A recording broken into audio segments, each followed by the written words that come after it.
La eutanasia se ha vuelto un tema tan común en la historia y en el mundo, especialmente en los países donde esta se ha vuelto legal y donde las personas, debido a una enfermedad que no pueden soportar, un sufrimiento que llevan por años, piden la eutanasia. Pero quiero invitarlos a que reflexionemos y analicemos primero qué pasa a nivel social con el tema de la eutanasia. Segundo, qué pasa por la mente y el sufrimiento de una persona cuando pide la eutanasia. Y tercero, ¿qué nos dice la Iglesia frente al tema de la eutanasia?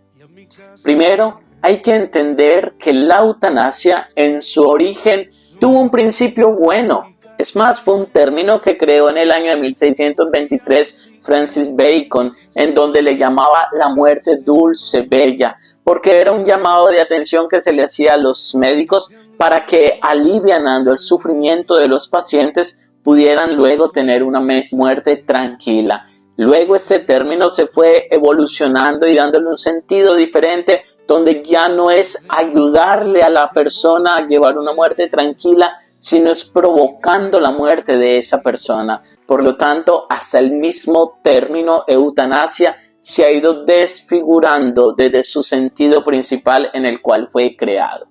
Se nos dice en la Iglesia que la eutanasia es moralmente ilícita, pero más que hablar de lo que es moral o no es moral, es entender por qué la persona que padece un sufrimiento se le da por pedir esa muerte. Nos ha dicho el Papa Pío XII que el que pide la eutanasia se hace reo de suicidio y quien la comete se hace reo de homicidio.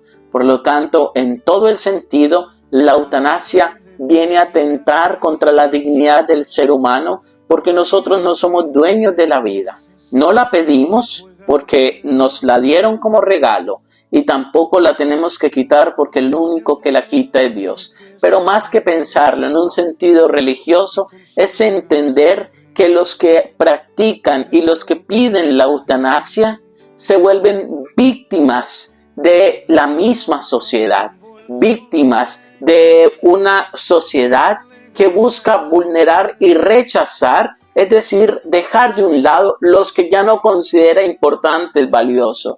Por lo tanto, más que entrar en un juicio frente a aquellos que han pedido la eutanasia y se les ha aplicado, es llegar a reconocer que ellos se han convertido en víctimas de la sociedad, de los estados, de los gobiernos, de la política, donde al sistema de salud le parece más fácil decirle a una persona: ya usted no tiene esperanza de vida, ya se va a morir, y si quiere, adelante su muerte, pídala. Y es lo que se está creando en esa cultura, que los médicos en principio deben tener su misión, que es salvaguardar la vida de las personas y ayudarles en todo momento a protegerlas hasta el final de su existencia y su muerte natural.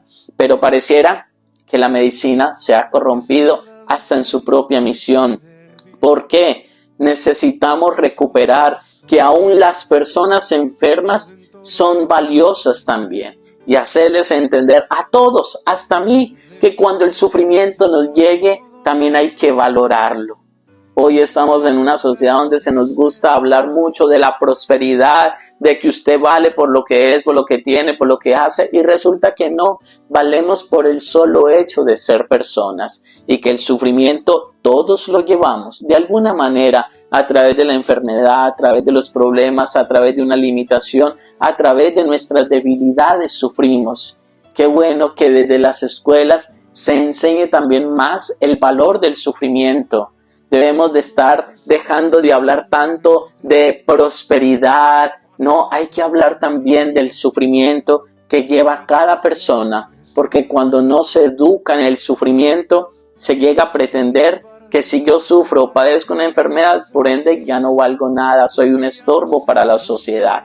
San Pablo nos lo dice de esta manera en la carta a los Corintios, que aunque parezcan los miembros más débiles, son muy valiosos e importantes. Por lo tanto, todas las personas valen no por las limitaciones que tengan, sino por lo que son, precisamente porque son personas humanas. Y eso es lo que debemos entender. Debemos dejar de un lado que el gobierno, los estados, la política, la misma sociedad nos victimice diciéndonos: tú estás enfermo, ya no vales, mejor practícate la eutanasia. Claro, porque es que eso les ahorra platica. A veces pretendemos que es la forma más común, ¿no? Entonces, ¿para qué darle cuidados paliativos? ¿Para qué darle medicina? Si al fin y al cabo ya no vale para nada, pues matemos a esa persona. Esos que se practican la eutanasia lloran el corazón de ver que son los desechables de la sociedad, que les han hecho creer que ya su vida no tiene valor y que su único recurso es llevarlos a la eutanasia. Cuando hay muchos mecanismos, cuando se nos dice que la ciencia sigue avanzando, que la medicina sigue avanzando, oye, y si avanza tanto la ciencia, ¿por qué no encuentran una cura al menos para esa propia enfermedad? Hemos visto lo que pasó con este joven en Colombia que practicó la eutanasia, pero obcecaron a un médico que estaba diciendo: puedo hacer algo por ese paciente. Claro, no le prestaron importancia. ¿Y por qué no le prestaron importancia? Porque eso valía plata, porque eso valía valor, tenía un valor, y porque lo más fácil era decirle al paciente: muérase. Eso es lo que pretende hacerle la sociedad. Por lo tanto, me atrevo a decir que los que mueren producto de la eutanasia son víctimas de una sociedad que les ha hecho valer que ya no tienen valor en sus vidas, cuando al contrario, valemos aún en medio de nuestro sufrimiento. Una cosa es entender ya en el valor moral que hay eutanasia pasiva voluntaria y hay eutanasia pasiva involuntaria. Me explico. Hay personas que no tienen los recursos para poder cubrir un medicamento, para poder ir a una clínica, para poder hacerse unos exámenes. Son cosas que escapan de las manos de esa persona, de ese paciente, de su familia. Y bueno, se produce una muerte. Y quizás esa muerte se produjo porque aunque pudo haber los recursos, no hubo los medios para conseguirlos. Escapó de la voluntad de esa persona y se produjo la muerte de manera natural, por supuesto. Pero una cosa es la eutanasia pasiva voluntaria, en donde muchas personas pueden tener los recursos, pueden tener los medios, pero no lo hacen. Prefieren dejar morir a los pacientes. Y me atrevo que eso ha sido más de un 80-90% de las personas que mueren por la eutanasia.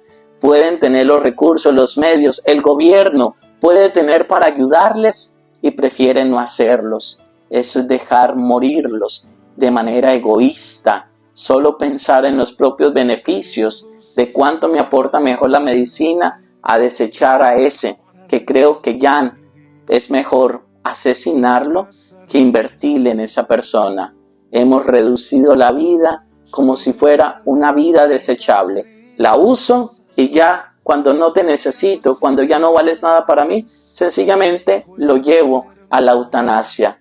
Hoy la eutanasia se han convertido en las penas capitales de muchas personas víctimas de esta sociedad. Es una sentencia que los lleva a morir indiscriminadamente, sin decirles: ya no tienes esperanza y por lo tanto tienes que morir. Es la sentencia de muerte que se les está aplicando a muchas personas que de manera hasta inocente terminan muriendo víctimas de esta sociedad corrompida, y que nosotros no podemos permitir más que más hermanos sigan optando por la eutanasia. Deben haber recursos, medios, la ciencia, la medicina, los mismos médicos, el gobierno, todos nosotros podemos hacer algo para ayudarle al sufrimiento de esa persona, para que sus cuidados paliativos puedan ir dignificándole aún en medio de la enfermedad, y para descubrir que una eutanasia en su sentido original, como lo decía Francis Bacon, es ayudarle a que esa persona aliviane su dolor y tenga una muerte tranquila. Recuperemos la vida y no la secamos permitiendo que la sociedad la convierta en una basura, en algo desechable. La vida es un don de Dios y a Dios ha de volver. Bendiciones.